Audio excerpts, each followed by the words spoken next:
दोस्तों, क्या आप जानते हैं दिल्ली जैसे शहर में एक ऐसी खौफनाक घटना हुई थी जिसने प्रेम और रिश्ते के मायने बदल दिए। किसी के लिए कोई इतना निर्दयी कैसे हो सकता है, इसे इंसान समझना ही भूल हो जाए। आज की कहानी एक ऐसी ही केस के बारे में है जिसे सुनकर कोई भी प्यार मोहब्बत यानी कि लव मैरिज करने से डरेगा। मैं आजकल की लड़कियों से अनुरोध करता हूँ कि माँ बाप ने तुम्हें 18-20 साल प्यार से पाला है और तुम किसी के लिए 2 पल में उनके प्यार को ठुकरा देती हो और कहती हो मैं इससे प्यार करती हूँ। लेकिन तुमने ये नहीं सोचा कि ये जो तुम्हारे माँ बाप हैं इस दुनिया में सबसे ज्यादा तुमसे प्यार करते हैं। इनसे ज्यादा तुम्हें प्यार करने वाला कोई नहीं हो सकता। लव मैरिज की शादी करना एक भूल है और इसके सिवा कुछ नहीं, भले ही मजबूरी में क्यों ना दोनों परिवार राजी हो। आज की कहानी ऐसी ही एक रिश्ते की दर्दनाक अंजाम पर खत्म होने वाली कहानी है। अस्सलाम वालेकुम, नमस्कार, जय हिंद दोस्तों। क्या हाल चाल है आपके? उम्मीद है कि सब ठीक होंगे, मस्त होंगे, एंजॉय कर रहे होंगे अपनी जिंदगी में। दोस्तों, कहानी में आगे बढ़ने से पहले आपसे एक विनती करता हूँ, मेरे चैनल को सब्सक्राइब कर दें, लाइक कर दें और शेयर कर दें। बढ़ते हैं कहानी के तरफ। सीधी बात, नो बकवास। मैं बात कर रहा हूँ राधा केस की कहानी। शुरू होती है देश की राजधानी दिल्ली के सीतापुरी डाबरी मोड़ के नामक एक जगह है। 6 जनवरी 2015 की एक सुबह का वक्त था। धीरे धीरे सड़क पर लोग का चहल पहल बढ़ना शुरू हो चुका था। जैसे जैसे लोग वहाँ नाले के पास से गुजर रहे थे, इनको नाले के अंदर से बहुत ज्यादा बदबू आ रही। इसी में से किसी आदमी ने पुलिस कंट्रोल रूम को सूचना दी कि सीतापुरी डाबरी मोड़ के नाले से बहुत गंदी बदबू आ रही है, शायद किसी इंसान की डेड बॉडी लग रही है। सूचना मिलते ही पुलिस मौके पर पहुंच जाती है। थोड़ा इधर उधर देखने के बाद समझ में आ गया कि बदबू कहां से आ रही है। वहीं थोड़ी दूर पर एक सफेद रंग की बोरी पड़ी थी। इस बोरी में कहीं कहीं रक्त जमा था। बड़े साहब बोरी के बाहर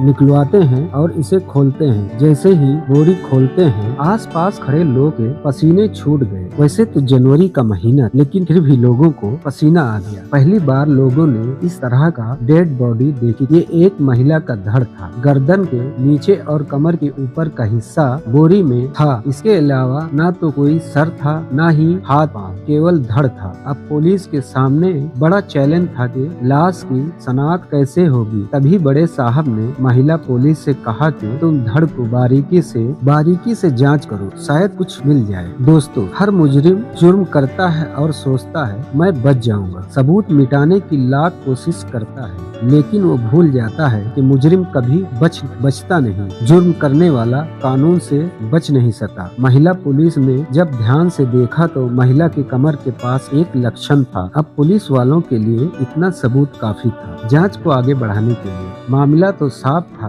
कि ये कत्ल का केस है। कातिल ने सबूत मिटाने की पूरी कोशिश की थी, लेकिन वो भूल गया कि डूबते को तिनके का सहारा काफी है। इसने सोच समझकर इस घटना को अंजाम दिया था। ये इंसान नहीं, किसी हैवान का काम है। इतनी बेदर्दी से कोई कैसे किसी को कत्ल कर सका है। खैर, पुलिस ने धड़ का पंचनामा भरकर इसे पोस्टमार्टम के लिए भेज दिया। अब बाकी डेड बॉडी के पार्ट का इधर उधर नाले में खोजबीन करते हैं, लेकिन वहाँ कुछ नहीं मिलता है। अब पुलिस वहाँ के आसपास रहने वाले दुकान वालों से पूछताछ करती है कि शायद किसी ने इस महिला के धड़ को फेंकते हुए देखा हो, पर यहाँ भी कोई जानकारी नहीं मिलती है। ये केस उत्तम नगर के सबसे काबिल अफसर को सौंप दिया जाता है। पुलिस के सबसे पहला चैलेंज था कि लाश का पहचान करना। लाश की पहचान करने के लिए इसका चेहरा तो था नहीं, अगर था तो सिर्फ धड़ के कमर पर एक लक्षण। अब वो लक्षण ही लाश की पहचान करा सकती है। पुलिस ने सबसे पहले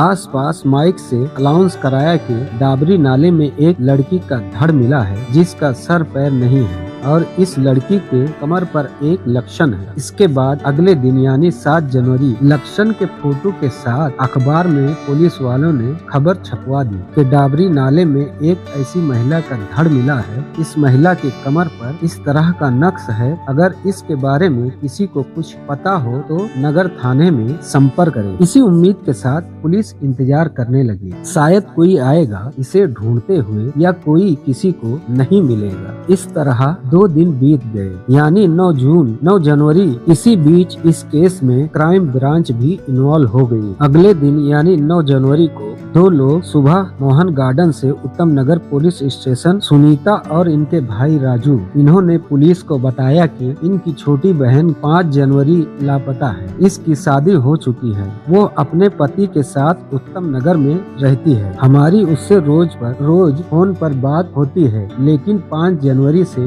इसका फोन बंद है। इसके पति गणेश का कहना है कि राधा जॉब पर गई है। पूछा कि फोन क्यों बंद आ रहा है, इसने कहा बैटरी डिस्चार्ज हो गई है। हमने इसका काफी इंतजार किया, लेकिन ना ही राधा का फोन लगा और ना ही राधा घर पर आई। हम बहुत परेशान हुए, हमें लगा कुछ तो गड़बड़ है। अगले दिन यानी 6 जनवरी को पता लगाते लगाते हम इसकी फैक्ट्री में पहुँचे। इसके बॉस ने कहा कि राधा 4 जनवरी को आखिरी बार जॉब पर आई थी। ये सुनकर सुनीता को बहुत झटका लगा है। अखबार में जब हमने विज्ञापन देखा तो हमें याद आया कि मेरी छोटी बहन राधा की कमर पर एक लक्षण है। सर मुझे दिखाइए, मैं देखना चाहती हूँ। सुनीता और राजू को पोस्टमार्टम सेंटर लेकर जाया जाता है। राधा ने जैसे ही धड़ देखा तो वो बेहोश हो गई। भाई राजू ने इसे संभाला। सुनीता को इस तरह होश में लाया गया। सुनीता किसी तरह होश में आई तो इसने कहा, ये धड़ मेरी बहन राधा का है।